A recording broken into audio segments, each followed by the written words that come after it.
Hi. അപ്രതീക്ഷിതമായൊരു യാത്ര. ഈ യാത്രയുടെ പിന്നിൽ എൻ്റെ മുത്തശ്ശിയുടെ ഒരു ആഗ്രഹ സാഫല്യമാണ് കേട്ടോ. ഒരു നാൾ എൻ്റെ മുത്തശ്ശി എന്നോട് പറഞ്ഞു, എനിക്ക് വിമാനത്തിലൊന്ന് പോകണമെന്ന് ഭയങ്കര ആഗ്രഹമായിരുന്നു, അത് ഇതുവരെ നടന്നിട്ടില്ല എന്ന്.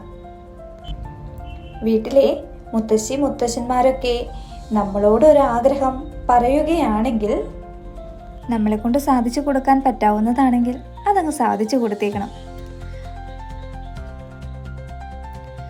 അതിൽ നിന്ന് കിട്ടുന്ന ആ ഒരു സംതൃപ്തി ഉണ്ടല്ലോ, അവരുടെ മുഖത്ത് വിരിയുന്ന ആ ഒരു സന്തോഷം, അത് മറ്റൊന്നിലും നമുക്ക് നേടിയെടുക്കാൻ സാധിക്കില്ല. ആ ഒരു ധന്യമുഹൂർത്തമാണ് കേട്ടോ ഇപ്പം നിങ്ങൾ കാണുന്നത്. ദാ ആ കാണുന്ന ഫ്ലൈറ്റിൽ എൻ്റെ അമ്മച്ചമ്മയുടെ ആഗ്രഹപ്രകാരം ഞങ്ങളൊരു ട്രിപ്പ് ഗോ ടു ചെന്നൈ. എൻ്റെ കുറുമ്പികളാണെങ്കിൽ വളരെ എക്സൈറ്റ്മെൻറ്റിലാണ്. അതിൽ കയറുന്നതിന് തൊട്ട് മുമ്പുള്ള ഫീലിങ്സാണ് കേട്ടോ അതായി കാണുന്നത്. ഇളയ ആൾക്ക് അവിടുത്തെ ഓഫീസർ കൈയൊക്കെ കൊടുത്താണ് ഞങ്ങൾ യാത്രയാക്കിയത് കേട്ടോ. അത്രയ്ക്ക് അവർ 3 പേരും നന്നായിട്ട് എൻജോയ് ചെയ്തു.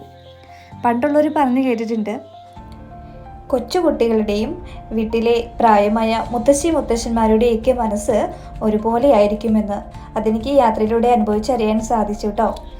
ആദ്യമായി ഫ്ലൈറ്റിൽ കയറുന്നതുകൊണ്ട് എല്ലാവർക്കും അതിൻ്റേതായൊരു എക്സൈറ്റ്മെൻ്റ് ഉണ്ടായിരുന്നു. നല്ലൊരു അനുഭവമായിരുന്നു കേട്ടോ ഈ ഫ്ലൈറ്റ് ട്രിപ്പ്. അമ്മച്ചമ്മ വളരെയധികം സന്തോഷവതിയായിരുന്നു. 4 സീറ്റ് ആയതിനാൽ ഞങ്ങൾക്ക് അങ്ങോട്ടും ഇങ്ങോട്ടും മാറിയിരിക്കേണ്ടി വന്നു.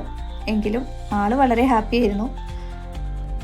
അമ്മയുടെ കൂടെ കിട്ടിയ സഹയാത്രികരും വളരെയധികം സപ്പോർട്ടായിരുന്നു. അമ്മയ്ക്ക് സൈഡ് സീറ്റൊക്കെ ഒരുക്കി കൊടുത്താണ് അവരും അമ്മയെ നല്ലതായിട്ട് കെയർ ചെയ്തത്.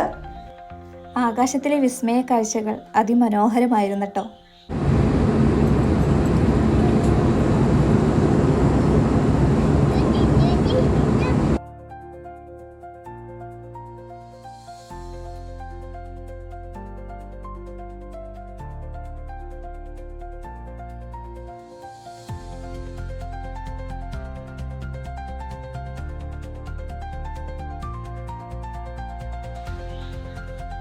പണ്ടെങ്ങോ ഞാനും ആഗ്രഹിച്ചിരുന്നു തലയ്ക്ക് മുകളിലൂടെ ഫ്ലൈറ്റ് പോകുമ്പോൾ എന്നെങ്കിലും ഒരിക്കൽ ഇതിലൊന്ന് കയറണമെന്ന്. എന്തായാലും അമ്മയുടെ ആഗ്രഹം സാധിച്ചു കൊടുത്തതിലും ഞങ്ങൾക്ക് എല്ലാവർക്കും പോകാൻ സാധിച്ചതിലും വളരെയധികം ഹാപ്പിയാണ്. ഞങ്ങളെല്ലാവരും 4 പേരും ഒരുപോലെ എൻജോയ് ചെയ്ത ഒരു യാത്രയായിരുന്നു.